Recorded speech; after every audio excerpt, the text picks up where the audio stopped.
Hi guys, welcome back to the channel, and if you're new here, I'm Chris, I'm an osteopath and I'm interested in using intentional living to lead to a healthier life. And today I'm going to be talking about my favourite habit to come out of lockdown, and that's journaling. Now, I'd always been someone that wanted to get into journaling regularly, but I'd been so sporadic over the last 10 years that I don't think I've ever filled one book cover to cover. But during lockdown I really did become consistent, and I made an entire video, which I'll link up here somewhere, about how what I call monkey mind journaling has helped me lead to a healthier life. What I found with monkey mind journaling on a regular basis is that about 10% of the time something really quite profound will come out of your brain, and it's amazing what's locked in there, and putting pen to paper will bring it out. One of the revelations that journaling had for me was that I realised I wanted to put more effort into my YouTube channel. So as I started to learn how to put more effort into a YouTube channel, I discovered people like Ali Abdaal and Thomas Frank, and I call them my productivity black belts. They're really the ninjas of productivity. I'm just a white belt. And one of the things they taught me was how to use the app Notion. So now I've been using the trusty old paper journal, and now I've been using the digital journal in the app Notion.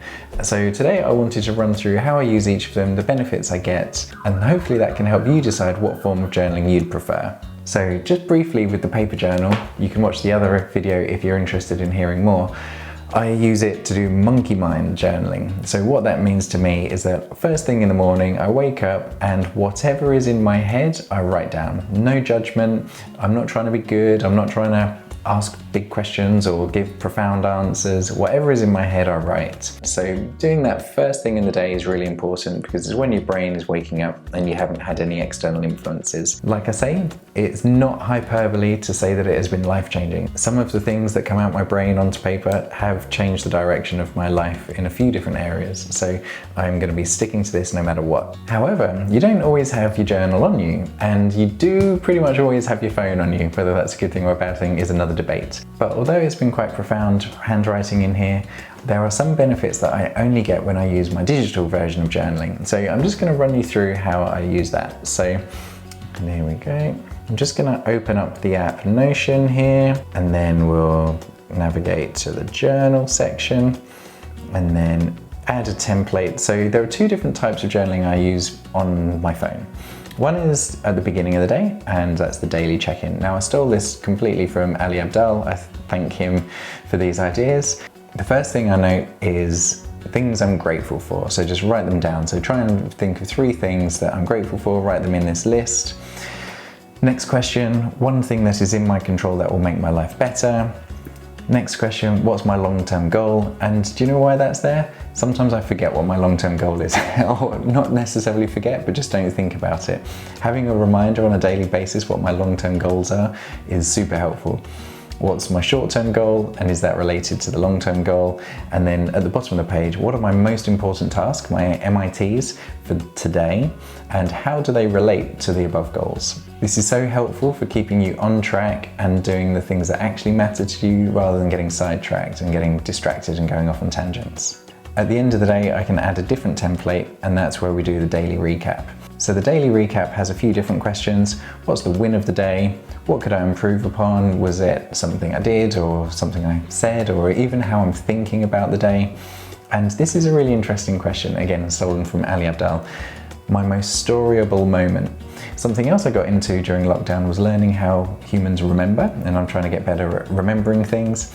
And turns out telling stories is one of the best ways to remember things. So at the end of the day, reflecting back on your day and trying to turn things into a story can actually help embed things into your memory and into a timeline, so that when you're looking back on your life, you think you've done more. So now you know how I use the journals, let me tell you the benefits I get from them. As I said, the written one genuinely changes the direction of my life sometimes, and it's so cool to be able to flick back through and just see how you've been feeling in recent times, any big thoughts you had, and sometimes, depending on how you're using the journal, you may end up scribbling and drawing pictures and things, so you need to reflect back on them.